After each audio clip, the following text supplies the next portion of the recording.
আমার বাংলাদেশ পার্টির মহাসচিব ব্যারিস্টার আসাদুজ্জামান ফুয়াদ বলেছেন, ৭২-এর সংবিধান অনুযায়ী বিতাড়িত প্রধানমন্ত্রী শেখ হাসিনা এখনও বাংলাদেশের প্রধানমন্ত্রী।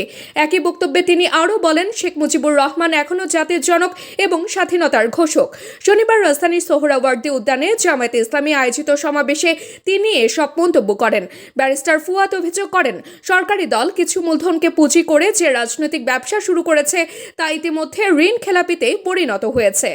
মান্যবর সাবেক প্রধানমন্ত্রী, বিতাড়িত প্রধানমন্ত্রী, উনি অন রেকর্ড ভিডিওতে বলেছেন যে উনি পদত্যাগ করেন নাই।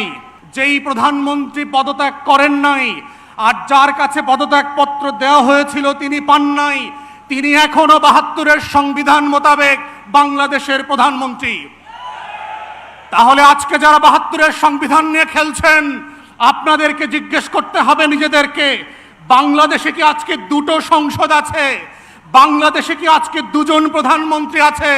একজন বিতাড়িত হয়েছেন আর একজন বিতাড়িত হওয়া প্রধানমন্ত্রীর চেয়ারে বসে আছেন।